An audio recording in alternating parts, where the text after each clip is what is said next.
mistakes were made during that game. What were those mistakes you're referring to specifically? Oh, that is, I think, too much to talk about.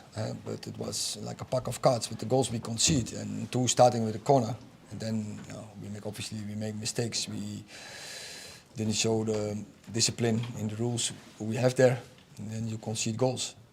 And obviously, it was towards the end of the game, it felt like you were hanging on. Did you want to make an attacking substitution, or did you feel limited there because Arsenal were putting so much pressure on you? Do you regret not making a change sooner? I think it was the best setup to win this game, and of course you had some considerations to bring players in, and of course especially Garnacho can have an impact. We have seen last weeks, but also then we need a good press.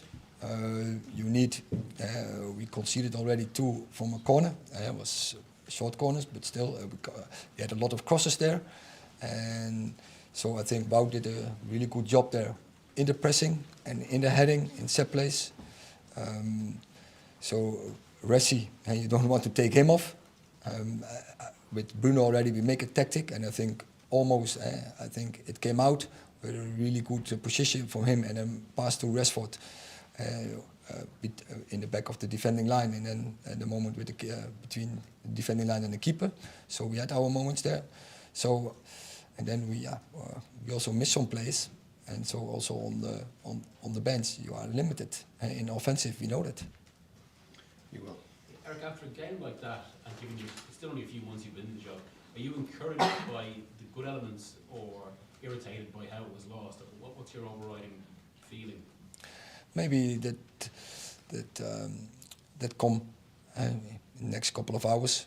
That realize we are in a good position, realize we are in a good development and a good process. But in this moment, I'm annoyed, and I also told the players, if you want to win trophies, titles, we have to change our mentality, because it's not possible that you are in a top game, you're making 3 such big mistakes where you concede goals, and then especially the last goal, you have to feel the game.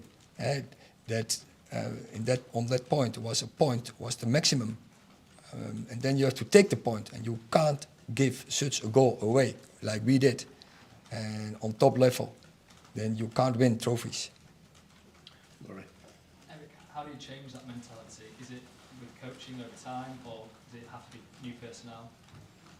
I think with coaching, and I think we can change that. We already have seen how the mentality from the players has changed over the last couple of months, but we also have to notice today that we still have a way to go to be on top level. There was a moment where you were sort of talking to the players about passing out from the back, I think. Was there a particular method for what you were doing in those situations? Yes. We expected the pressing from Arsenal in a certain way. They did it a little bit different, and then it's about reading the game. I think we could have read it better on an earlier moment, but I think on the moment we read it, it went quite well. Michael. Is today another example of the importance of Casemiro, and when it comes out of this team? Arsenal obviously had a lot of the ball. Do you think it could have been different if Casemiro would have played? But also there were also other players not available, and we can talk about them as well. And it's obviously that he's a very good player for us, important player. But I don't want to talk about players who are not available. I think today we form a good team. So we were a good team on the pitch. We were leading, and then starting make such mistakes. It's about that, and we could have win this game. When you're 1-0 up, you give so easy that 1-1 away, because when you are long in 1-0 up, and then spaces will come, and then with our qualities, we could have taken benefit from it. And is this now a different test? You've had 2 games where you haven't won. Is this a test for your players that you've had this good run? Now it's a case of them showing you once again they still have the fight and the passion and the desire. I said before, the team who wants the most will win today. And they were obviously, and of course, we had a game in a week, and we had some disadvantages, but excuses are not possible in top level. It's you have to be in a reality, and the reality is that we have to perform. And on some occasions we didn't do, and otherwise we would win this game, or at minimum we should have drawn this game.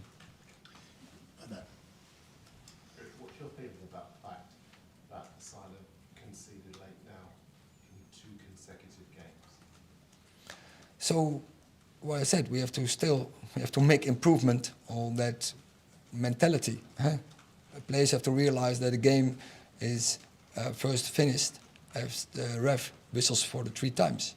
And till that point, you have to do everything right. 100% focus, do the sacrificing, do the suffering, follow the rules and the principles. Okay. We're going to take one step at a time. But did you feel that had you won today, you could possibly have been within range of Arsenal? But I don't talk in but or if or so it's not the reality, and the reality is that we are in a position. I think before we were happy with that, and we have to analyze the situation, why we are in, what are our deficits, what are our qualities, and then improve, do everything the right things. You've got a big week of cup matches now. Would it be difficult to lift the players? It's a very big week, as you see. Yeah, so as you said, it's a big week. So, so I can imagine that the players are ready for it to face this big week. Might we see Jadon Sancho coming up, or is it still to be decided? He is improving, but it has to go step by step. Okay, thank you very much.